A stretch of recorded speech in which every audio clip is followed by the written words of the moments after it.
really have to stir things up, and giving an off day to Yandy and Randy the same day on a Saturday game and a City Connect Jersey game, like that says something to me. No, it's pretty telling for sure. And not to crap on Yandy here, he did get some pinch hit or substitution action, and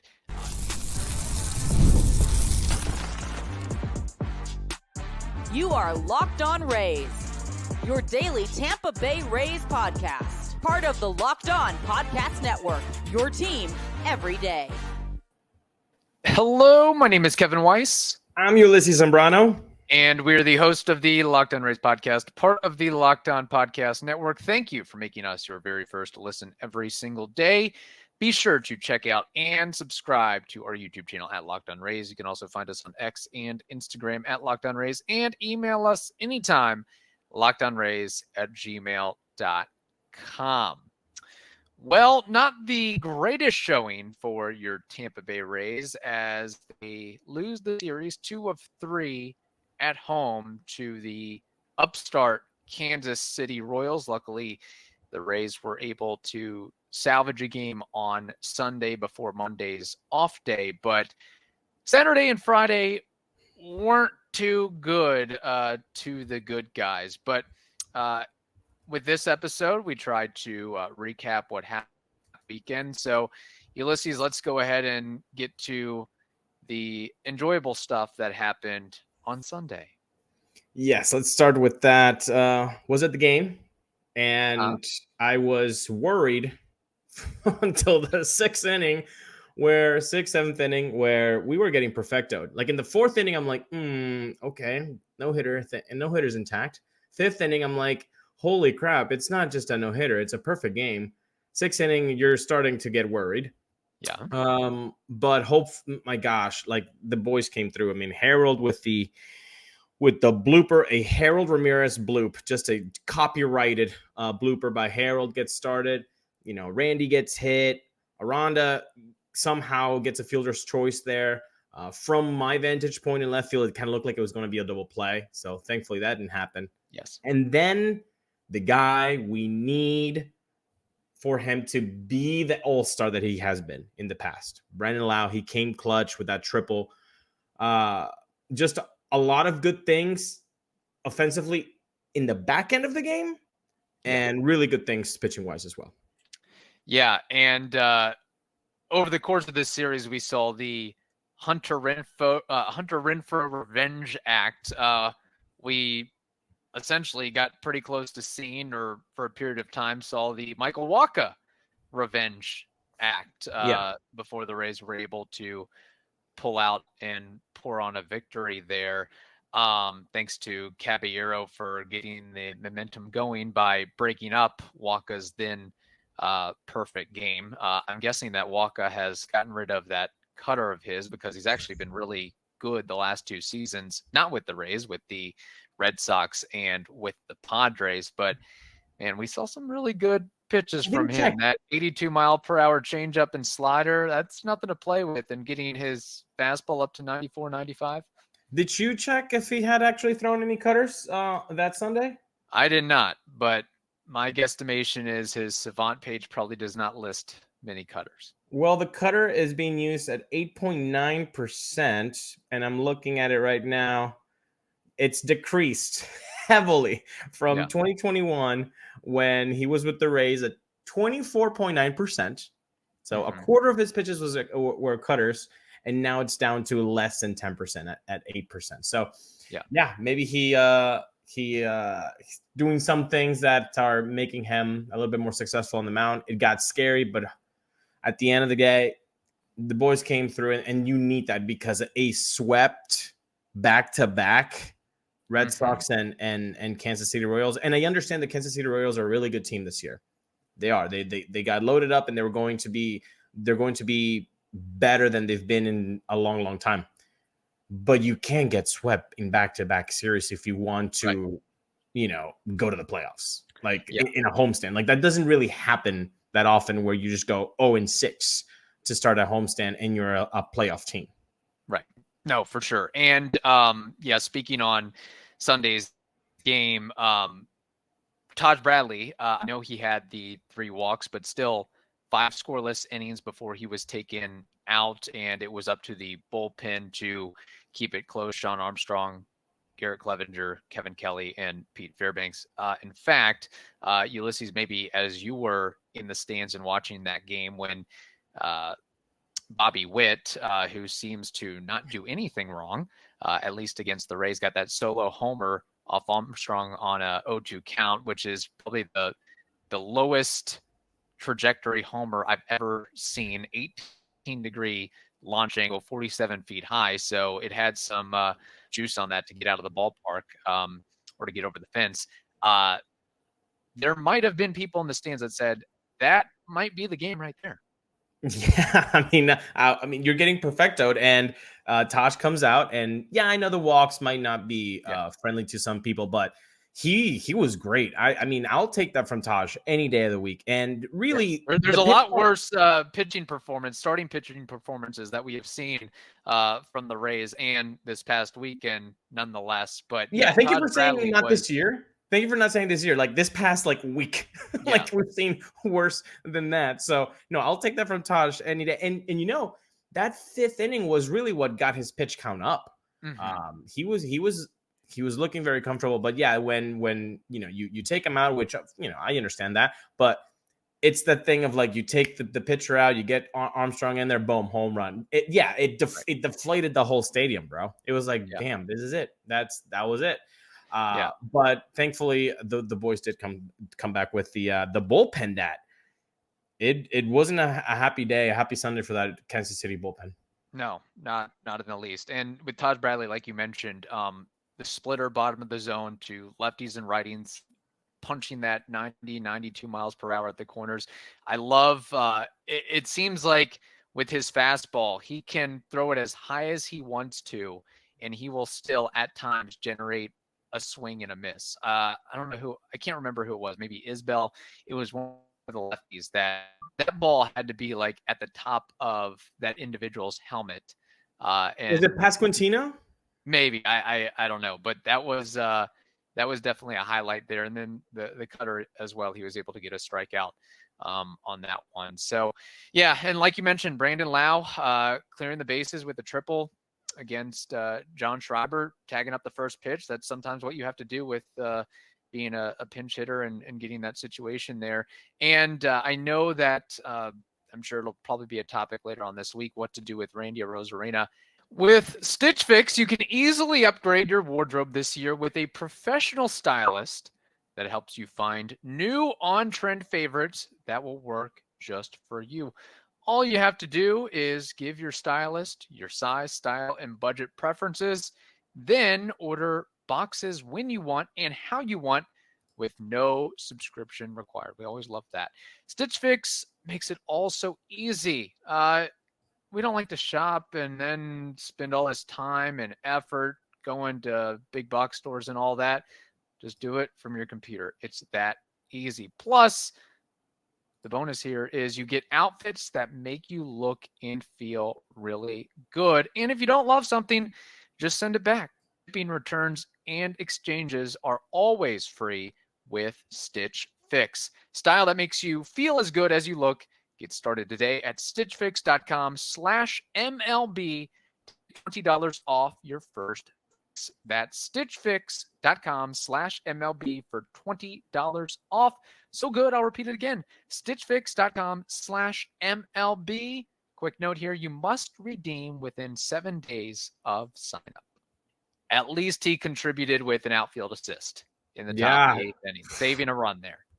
Exactly. Keeping the lead at 3 and making it 2 outs versus it being a 2-run game with 1 out. If there's something, look, we can criticize Randy and what he's doing at the plate all he wants, but you much rather have Randy in left field than Harold Ramirez in left field.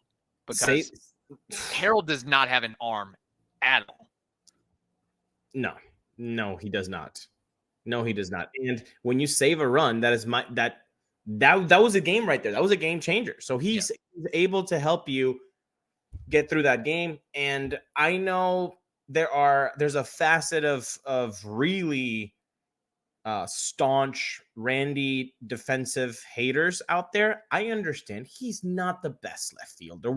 I think we all understand that, but he's not that bad as some Rays fans try to make him feel like. Sometimes you go on social media, which again, it's not a real play, so whatever you read there, you probably should read it with a grain of salt. But it's like they're basically calling him Harold Ramirez out there. It's like, and also, by the way, if you're looking at defensive metrics and believing them 100%, you're doing a disservice to yourself and your baseball knowledge.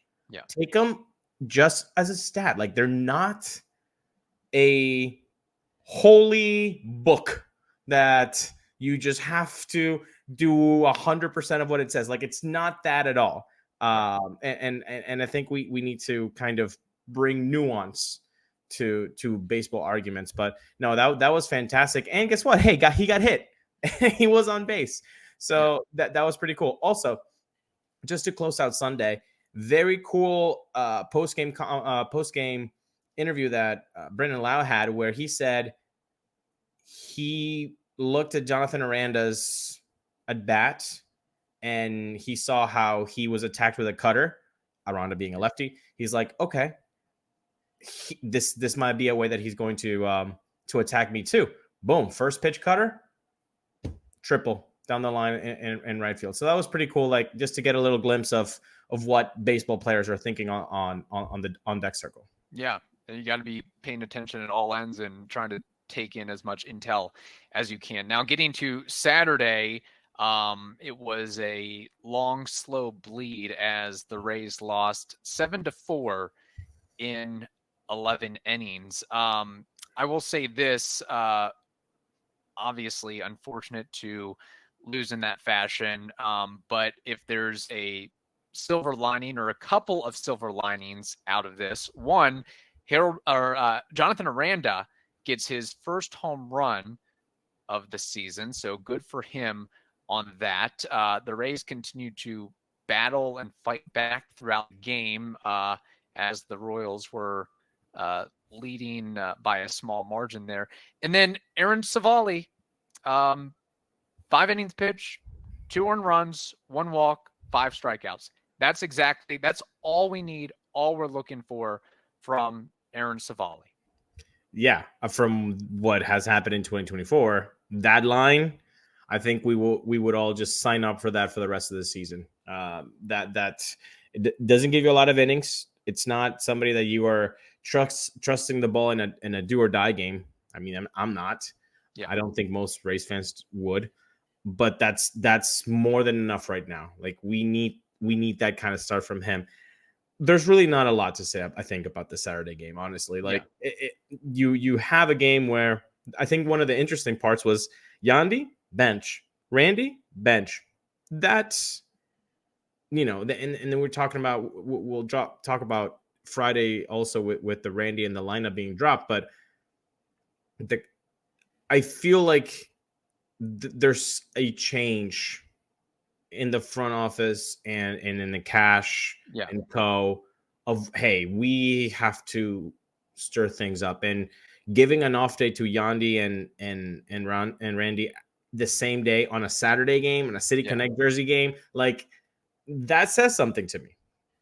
No, it's pretty telling for sure. And not to crap on Yandy here, he did get some pinch hit or substitution action, and it was in the bottom of the 7th where Harold Ramirez gets a game-tying single, makes it 3-3, line drive to right center, pinch hit, first pitch against a lefty, coming off the bench. I think that's the strategy, is when you're a pinch hitter, first pitch, see and take a swing at it and see what you can do. Why not? They want to get ahead, right? Strike, so try to do damage on that. That's what Brandon Lowe did on Sunday's game. But you had bases loaded, 1 out, and Yandy bounces one into a double play. That's just where the momentum goes to die, unfortunately.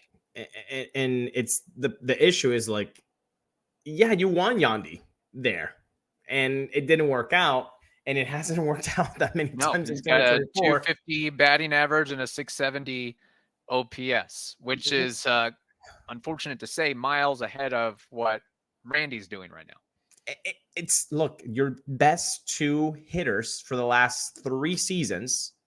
And yes, I'm saying the best 2 hitters. I know Brandon Lowe defenders are going insane right now saying, how do you put those 2 guys before Brandon Lowe? I understand, but hey, guess what? You got to post, son. That matters. Randy Post, Yandy Post more than Brandon Lowe. Take that to the bank. Anyway, yeah, that says a lot, man. That says a lot that these 2 guys are just not hitting at all whatsoever with their resume. That's how the team is really struggling. Take any 2 team, take any team, and then their 2 best players, the 2 best hitters in the last 3 years, and then give them Randy and Yandy numbers. Every team would suffer. Every single team. And that's why the Rays are suffering right now at 26 and 28. And frankly, based on all the statistics, the Rays are kind of lucky to be where they're at right now, if we're being honest about it. Quick other note on Saturday's game against Savali, the 5 strikeouts, the backdoor curveball was working, the cutter up and away to lefties was working. I think the key for him, and it'll continue to be a key, is you got to get ahead. Where he was able to do damage was on those 0-2, 1-2 counts, because then he can throw those breaking balls with conviction, or throw whatever he wants to with conviction and force a errant swing. So, so there's that. And then Friday, the old classic clunker, 8-1 loss. And Tyler Alexander did the total antithesis of what he did, I guess, his previous start, where he had a near perfect game, or was perfect through however many innings, 6 innings, 7 innings, and then blew the lid open with 8 earned runs given up in 5 innings. Not great. And it was literally anything and everything that he was throwing that the Royals were tagging up. I mean, it didn't matter if it was a sweeper, a cutter, a changeup. It was either going to be a walk, a home run, a double off the wall. Didn't matter. Yeah, I put on the background there a dud or clunker, and boom, there you go. You decided clunker, and I guess I think we would decide with you. I think Locked On Rays listeners would agree with you there, and Locked On Rays listeners were at the game with us. So shout out to Sydney, Greg, Ryan, Jack, Warren Hypes. Yes. Saw him. If you haven't checked out that episode where Warren, who's the creative head of the Rays, and talking about City Connect uniforms and all that, the insight, check it out. We had him on the show a couple weeks ago. Really cool stuff. But yeah, the company was great. The conversations around baseball were great with that's what we needed, because we weren't going to be enjoying what we were watching displayed on the field, for sure. It was rough. It was rough to watch that game, but the company was great. But people, the only ticketing app that gives you complete peace of mind with your purchase is Game Time. My favorite facet of this app is that you can see the view from your seat on your phone before you buy. All-in pricing is also shown with your total cost up front, so you're not surprised by the total purchase line. And guess what?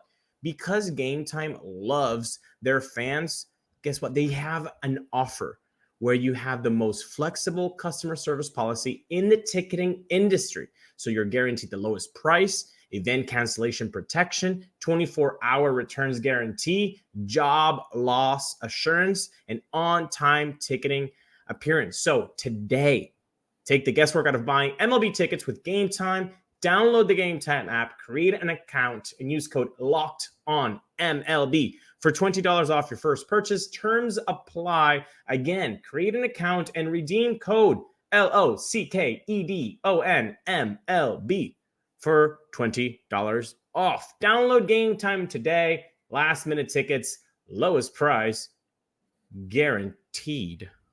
I will say, I did a little digging, Kevin, because it's not only Yandy and Randy and a little bit of bad performances from our 4th and 5th starters and a bad start to the bullpen.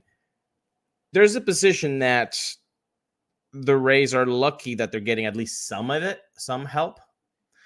Kevin, if you were to make, you've known me enough for a long time about Rays fandom, Kevin. Yes. If you had to make a podium of the 3 Rays players I have not enjoyed watching play for the Rays, I know that this guy's going to come up in this podium. So give me a name. So the 3 guys on your podium, I just need one Rays name. history. Yeah, from 2008 and on. To, you know, who's I a would player say that Kelly Shoppach is definitely on that list. I think Kelly Shoppach would make that list, but not who I'm thinking. Reed But you're close. Brignac, she's got to be on the list or close to it. You were closer with Kelly Shoppach, although Reed Brignac at a time I thought he was going to be better than Derek Jeter. Jose Molina. Bingo. You came clutch, baby. You came clutch. Jose Molina. Okay. So people, just to paint a picture here. Jose Molina, his final season was 2014. Also, Andrew Friedman's and Joe Maddon's last year with the Rays. That season, Jose Molina had a slash line of 178, an on base of 230, and a slugging of 187. Yeah, you heard that right. The slugging lower than the on base. That's a whopping 417 for an OPS. He had a WRC plus of 21, a K rate of 22.3%. All of these offensive numbers, not good, to put it politely. I went through all of his game logs of 2014. His worst drought in 2014 was 0-for-11, which he did twice that season, once to open the season and then one in the middle. Alex Jackson is 0 for his last 25. That means that Alex Jackson has already beaten him twice in one single drought.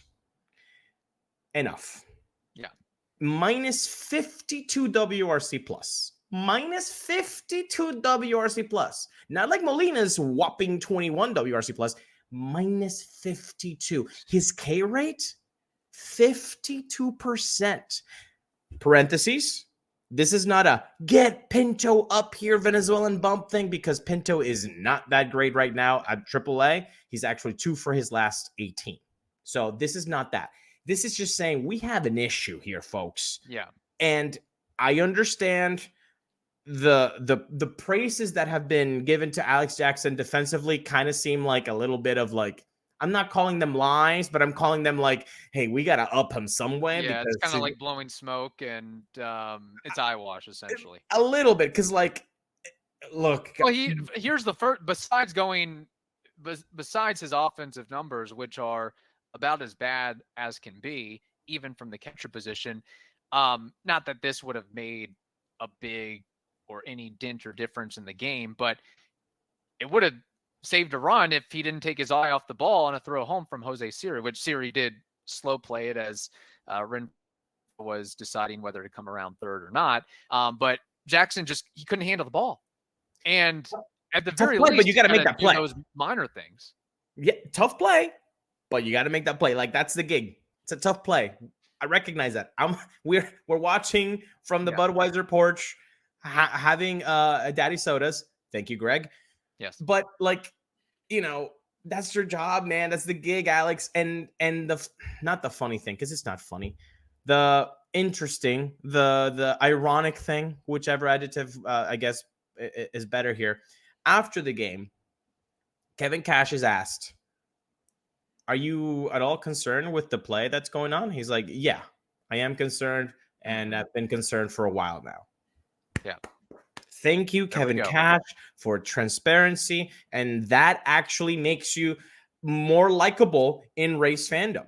And you're already likable, bro. You've done things that we have never seen before from a Rays manager. So thank you. That's awesome. We want more of that. However, not 10 minutes later, the scrum goes to Alex Jackson's locker. And they ask him kind of the same question, like, hey, are you concerned? Not at all concerned. This happens all the time. We just got to keep grinding and all that. I understand it's different for a player than a manager to, like, right, not say, hey, yeah, we're really struggling and all that. But to say that you're not concerned, even though you're 0 for 20, 0 for your last 20, we need a little bit more than that. I'm sorry. Yeah. We need like, hey, yeah, it's tough right now. It's tough right now. I particularly am having a rough time, but all I can do is keep working on my craft and hopefully things will turn around. Something like that. You can't just blatantly say to the whole fandom, not at all concerned, bro. This is right. This is not a problem at all. Like, come on, man. You can't say We've that. learned throughout our history. Alex Jackson, he's putting it nicely, a quad A player, and really he's like a fifth non-roster invitee catcher. That's what you get. That's what you're going to get from Alex Jackson. So the Rays need to find a backup plan, whether it's Pinto, Logan Driscoll, somebody else waiting in the minors or going outside the organization to make an acquisition, because something has to give, especially with so many other guys struggling on offense here. And again, quick note, the other team gets paid too. I mean, Seth Lugo has been extremely dominant this year. He's actually been really good throughout his career, but if he stays healthy, he might actually win a Cy Young, believe it or not, based on the numbers that he is putting forth. He got his 8th win of the year, 1.74 ERA. Only 3 strikeouts, though, in 7 innings pitched. But to add insult to injury, the Rays' lone run was a fielder's choice with bases loaded. Dude, in the first inning, wasn't it? And there were so many, I wouldn't say so many, but there were a couple of like, oh my gosh, that's going to go over the fence. Warning track power is what we saw from the Rays on Friday. Multiple instances. 6 or 7. Where it's like, oh no, that's caught. And a couple in the 9th and 8th. So like it was a tough game, but yeah, I mean, I just wanted to bring that up. Like Jose Molina was incredibly inept with the bat in 2014. What we're seeing from Alex Jackson, and yes, small sample size in comparison to somebody who had a full season, but yet again, I will repeat it. His worst drought was 0 for 11, Jose Molina. Alex Jackson says 0 for his last 25. Like, you have to do, like, honestly, I think Rays fans right now would just rather, like, try somebody, anything. You know what you've got in Pinto, kind of, because you've seen him up there, and you made the decision to send him down. Yeah. And he was the guy that everybody was hyping up. Oh, he's going to be our catcher of the future. He's going to be our day one. We're going to get him 110, 120 games. He's going to light the world on fire. And lo and behold, that is not what happened. And again, not that you can salvage a .036 batting average, but if you had Josh Lowe in the lineup, if Randy was hitting to par, if Yandy was hitting to par, if Brandon Lowe was healthy and hitting to par, you might be, and if Wander Franco was in the lineup, then you could mask that. But because that's not happening, it makes it so much tougher. And that's what we're seeing here. All right. So that is the weekend that was. Hopefully the Rays can get things turned around with a 3-game set against the Athletics, who are bad, but maybe not as bad as I thought that they would be leading into this season. The Rays are 26-28. The Athletics are 22-33. If we remember, the Athletics went 50-112 last year, and then 60-102 the year before. Interesting thing with the Athletics, they do have pop. They do have power. They're tied with the Dodgers in dingers, with the Orioles and Yankees ahead of them. But the caveat is they don't do much else better than that. They strike out a lot. They don't necessarily get on base a ton or get a lot of base hits. It's basically home runs and a few walks here or there. Shea Langeliers has 11. Brent Rooker has 11. JJ Bleday has 8. As far as the pitching staff goes, they actually have the same exact team ERA as yours truly, Tampa Bay, 4.37, 24th in the leagues, by the way. The other thing too that I want to note, that again, you got to be able to take advantage of this, especially at the Trop. The Athletics, it is undoubted that they have the worst defense in baseball. Defensive runs saved, they are -79. That's dead last. Particularly up the middle is atrocious. Catcher, second base, shortstop, center field. And then just to cross-reference here, outs above average, they are 29th in the majors. So I think we can make an executive decision and say they are not good on the defensive spectrum and throw them into the Trop confines. I would expect a little bit cue the circus music as far as some mistakes and miscues may go. So I think it's clear. The Rays have to take 2 of 3 here. And by the way, I mentioned the Athletics pitching staff. Their rotation, like their entire rotation that is on their depth chart to start the season is on the IL. Paul Blackburn, Alex Wood, Ross Stripling, Joe Boyle, Luis Medina, and Ken Waldichuk. That is quite a list of guys that they have on the shelf right now. That's rough, man. That's rough. And as Rays fans, we kind of know a little bit about having a rotation on the IL. So yeah, that sucks. Mason Miller, though, they do have him, and he's their closer. He throws 103. He's very, very enticing to see. However, being that he is a closer, hopefully we don't have to see him. But if we do see him, hopefully it's like a tied game situation, and the Rays end up winning that game. But yeah, he should be very entertaining if the Rays do, in fact, go against him. So if you go to the Trop and you have the chance to see this guy, I mean, he's right now probably the most electric new arm for MLB fans. And one more thing I'd like to say from the last little thing we were talking about. Before we move on, Mason Miller. So what you're saying is if he is on the mound and Randy is up, Randy's odds aren't too shabby if he throws a heater in the zone, because Randy's probably going to swing and a miss. Randy of 2020 through 2023 would just feast on that fastball. 2024 Randy is going to have either he's just going to be looking at the 103 or just swinging wildly. Unfortunately. All right. And by the way, note on the Athletics pitching and dire straits that they're in, aside from Mason Miller, and as of this recording, I've looked this up, the pitching matchups, there's not a name to be given for the starters for the Athletics. It's TBD on Tuesday, TBD on Wednesday, TBD on Thursday. Sounds like a team that we root for sometimes. Yeah. Well, the Rays have 2 TBDs as well, and then Zach there you go. starting Tuesday's game. But all right, I know the Athletics certainly aren't a draw, and then it's a midweek series. Over under 35,000 across the 3 games. Under. How much under? They'll reach 30, but that's it. They'll reach 30. Yeah. All right. I was just thinking, school being out, that maybe some more kiddos will be in. It's Oakland, bro. It ain't gonna happen. That's something to monitor. And you can be sure that Mark Topkin will be tweeting out the announced attendance. That is going to happen, for sure. But God almighty, after the week plus that we've seen the Rays put forth, take 2 or 3, do something. Need a dubs. The lowly Athletics. You need have a couple dubs. Yep. All right. Hope you all, in the meantime, have a wonderful day. Stay safe, and we will talk to you tomorrow.